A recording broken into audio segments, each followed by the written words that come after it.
First witness is Mr. Mike Murphy, the president of Murphy Turner Company Incorporated, a third-generation family-owned general contractor specializing in water and wastewater treatment plants. He's also from Rock Hill, South Carolina. Mr. Murphy is testifying on behalf of the Associated General Contractors of America. I'm especially pleased to welcome Mr. Murphy. He's one of my constituents. We also have with us Mr. Ian Frost, a principal at EEE Consulting in Mechanicsville, Virginia. He's testifying on behalf of the American Council of Engineering Companies. Mr. Frost, welcome as well. And we have Mr. James Gaffney, Vice President of Goshen Mechanical in Malvern, Pennsylvania, testifying on behalf of Quality Construction Alliance. And we also have an additional witness who will be introduced by the ranking member, Ms. Chu.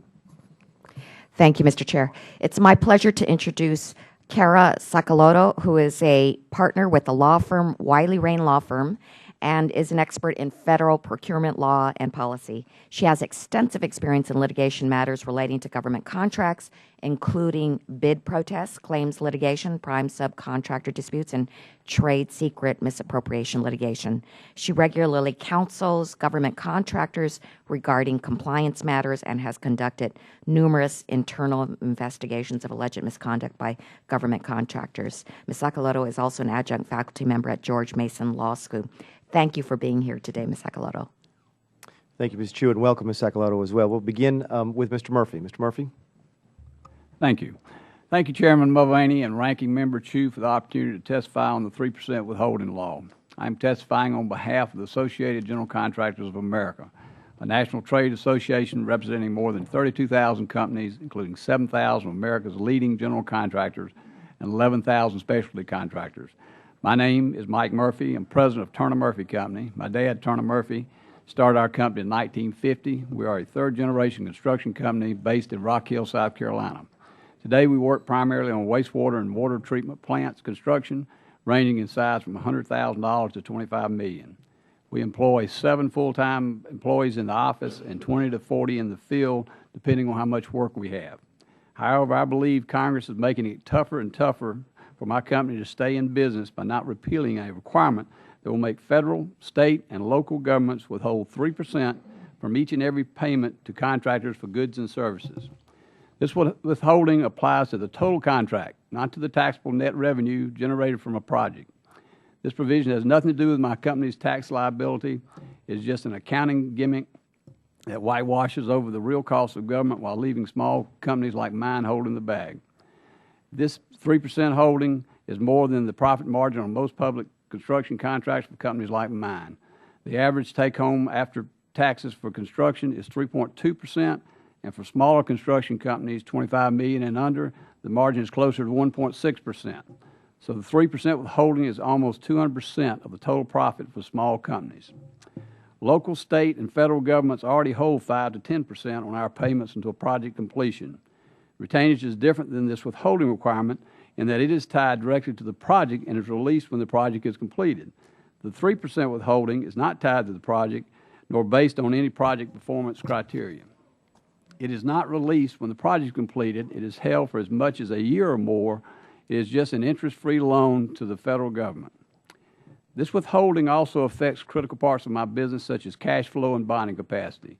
When the public owner I'm working for withholds 3% from each and every payment, it causes my company to finance more of the work on the project without being paid for it. This ripples down to my suppliers, subcontractors, and service providers. Some suppliers ask for payment up front, which means I am paying for things before being reimbursed by the government entity. The additional 3% withholding will make this process even worse, which could possibly hamper the ability of some general contractors to pay their subcontractors in a timely manner. This reduced cash flow would also restrict bonding capacity, which is the key to my company being able to bid on projects. Federal law requires that construction contractors carry several types of bonds. Surety companies who provide the bonds study my books in detail before offering coverage. Based on past performance on contracts, the suitability of my company to perform the work for which I bid, my assets, and my cash flow, surety gives Turner Murphy Company a bond rating which governs the price of the bonds and how much bonded coverage I can receive. My ability to get bonding directly impacts how much work my company can take on. And the implementation of this law couldn't come at a worse time for my company and my industry. The construction industry went into a recession a year and a half before the overall economy and still has not emerged from it.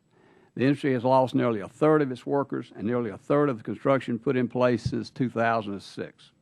The tough economic conditions have made competition on public jobs fierce and profit margins tight. We are seeing more and more bidders on a dwindling number of projects. This causes many companies to shave more and more out of profit margins in hope of actually getting the job. What is truly frustrating for us is that there are already policies in place that prevent the kind of tax behavior this law is designed to stop. Instead of punishing all contractors, the federal government should enforce the laws already on the books. Existing laws require all corporations to make quarterly estimated tax payments to cover income tax liabilities. These laws should be vigorously enforced.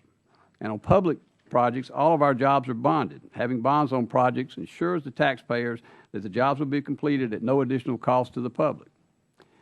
This new 3% withholding law is just another layer of red tape that creates serious cash flow problems for government contractors and perhaps the worst industry conditions in modern times. It does not help solve a problem by using solutions that are already on the books. It is just a bad public policy. 3% withholding on government contracts will seriously impact my business and the businesses of the construction industry at large. The vast majority of the members of the contracting community are responsible taxpayers. Don't punish the whole industry because of a few bad apples. Again, thank you for the opportunity to testify on behalf of AGC, and I appreciate the fact that 3 members of the subcommittee and 6 members of the full committee have co-sponsored this legislation. And I look forward to any questions that you may have that will help get the rest of you to co-sponsor H.R. 674.